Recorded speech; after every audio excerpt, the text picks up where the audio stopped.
Welcome. Today, we are breaking down a moment that has sent shockwaves through Washington, D.C. just moments ago. Eric Swalwell did what millions have been waiting for someone in power to do. He didn't use careful political language. He didn't dance around the issues. He looked FBI Director Kash Patel directly in the eye and spoke the name that many in the intelligence community have tried to keep separate from the Jeffrey Epstein files. Donald Trump. In this 13-minute deep dive, we're going to analyze the explosive exchange that took place during the Senate Intelligence Committee hearing. We'll look at the specific documents Swalwell produced, the mask that slipped off Kash Patel's face, and why this marks a turning point in the quest for the truth about the Epstein files. If you want to stay ahead of the curve on this developing story, make sure you stay with us until the end. The hearing began under unusual circumstances. It was originally scheduled as a closed-door session, but at the last minute, it was moved to an open session at the specific request of Eric Swalwell. He argued that the American people deserved to see this testimony in real time. Kash Patel walked in with his signature confidence accompanied by 3 lawyers and 2 aides.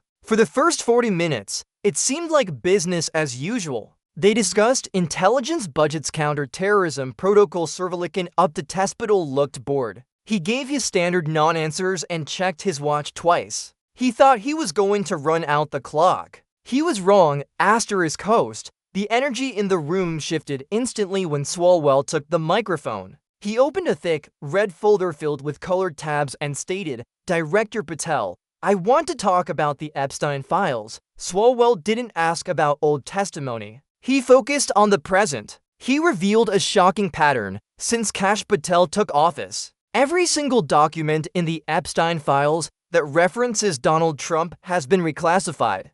The dead silence. Swalwell noted that the room became so quiet you could hear 50 people holding their breath. Patel's face went through a visible cycle: surprise, anger, and finally, the political mask of control. Patel claimed he wasn't aware of any specific targeting of documents. That's when Swalwell produced the first piece of evidence, an internal FBI memo dated March 15th. This memo directed the Classification Review Board to expedite the review of all Epstein-related documents containing references to current or former government officials. Swalwell didn't stop there. He leaned in and delivered the numbers. 23 documents. All 23 were previously cleared for release, but were suddenly hidden behind a classified stamp the moment Patel took the lead at the FBI. The witness testimony. Swalwell read from an unclassified summary of witness testimony from 2019. A woman who worked at Epstein's Palm Beach residence identified 14 high-profile men she witnessed with underage girls. One of those names was Donald Trump.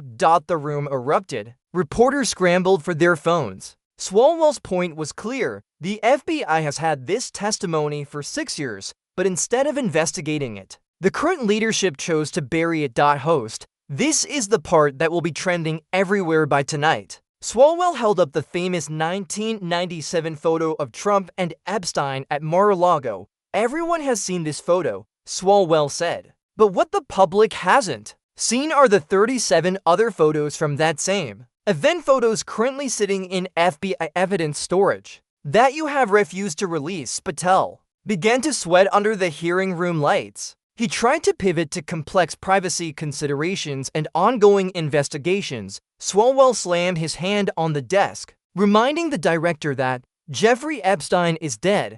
Ghislaine Maxwell is in prison. There is no ongoing investigation, only a cover-up for someone powerful. Host. For years, the Epstein files have been the subject of speculation and conspiracy theories, but today, Eric Swalwell turned speculation into congressional record. By the end of the exchange, Patel sat frozen. His lawyers were silent. Swalwell ended his time with a powerful promise: "This isn't law enforcement. This is obstruction. This committee will get to the bottom of it, even if I have to subpoena every document in that building myself." What happens next? Subpoenas. Expect formal demands for those 23 reclassified documents. Inspector General investigation. calls for an investigation into Patel's handling of the evidence, the public narrative. The wall protecting these files is finally cracking. The truth is coming out one hearing at a time. We will be here to cover every update.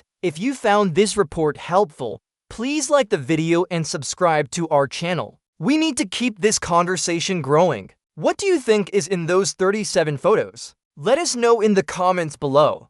Host, if the hearing was the earthquake, what happened in the 4 hours following was the tsunami. As soon as the cameras cut to black, the halls of the Longworth House office building became a frantic scene of lawyers in hushed huddles and staffers, running with encrypted tablets. But the real story was happening 3 miles away at FBI headquarters, the scramble at Pennsylvania Avenue Acarding. To high-level sources within the Bureau, a Level 1 information lockdown was reportedly issued just 30 minutes after Swalwell mentioned the 37 hidden photos. When a senator names the exact number of pieces of evidence in a classified vault, it means one thing: there is a leak inside the FBI. Staffers described a scene of controlled panic. The Classification Review Board, the very group Swalwell accused of burying the Trump references, was reportedly called into an emergency session. They weren't there to release the documents. They were there to figure out how Swalwell got the March 15th memo. The legal counter-strike by 6 p.m., Kash Patel's legal team issued a blistering statement. They didn't address the 23 documents or the photos. Instead, they attacked the legality of the disclosure. They claimed that Swalwell's possession of an internal FBI memo constituted a grave breach of protocol and hinted at an investigation into the senator himself. This is a classic Washington tactic. When you can't argue the facts, you attack the process. But this time, the public wasn't buying it. By dinner time, the hashtag release the 37 was trending worldwide. The midnight whistleblower is the most chilling development. Late last night, an encrypted message was reportedly sent to the Senate Intelligence Committee's secure tip line. The source, claiming to be a career forensic specialist at the FBI, didn't just confirm the existence of the photos, they claimed there is digital metadata attached to those files that proves they were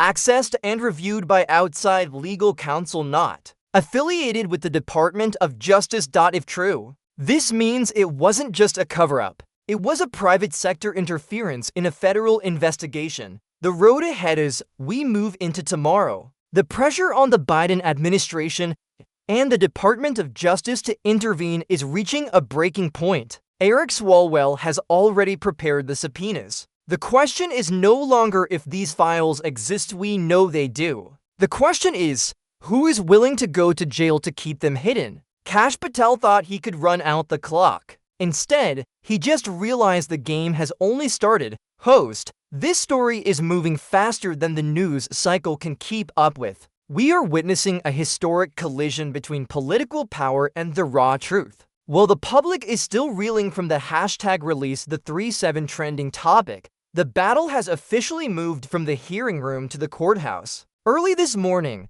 Eric Swalwell did exactly what he promised. He filed a fast-track subpoena for the 23 reclassified documents and the 37 Mar-a-Lago photos. But as the legal paper trail grows, so does the mystery, the ghost. File theory. Most disturbing update involves what insiders are calling ghost files. Forensic data experts suggest that some of the documents Swalwell referenced might not just be reclassified, they might be undergoing scrubbing. There are reports that late last night, the digital access logs for the FBI's evidence management system showed multiple entries from a non-FBI IP address. This has sparked a firestorm of speculation. Is someone outside the government, perhaps someone with a direct interest in the Mar-a-Lago photos, being given backdoor access to these files? If even one pixel of those 37 photos is altered, it wouldn't just be obstruction. It would be a federal felony of historic proportions.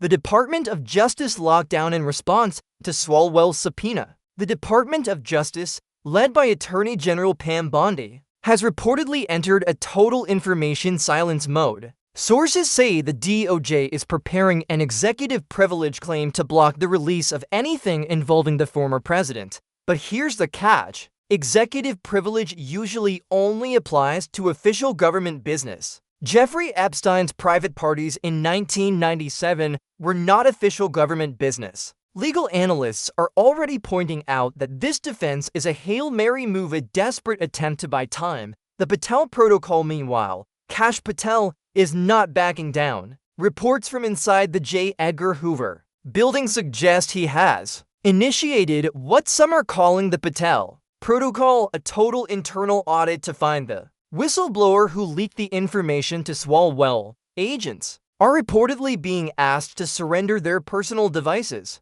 The atmosphere is described as toxic. One anonymous source stated, "It's not about national security anymore. It's about who is loyal to the director and who is loyal to the truth." The looming Friday night news dump as we head toward the weekend. Seasoned Washington observers are bracing for a Friday night news dump. This is when the government releases controversial information late on a Friday. Hoping it will be buried by the weekend news cycle, the rumor mill is spinning. Will the FBI release a sanitized version of the photos? Or will we see a sudden resignation within the classification board?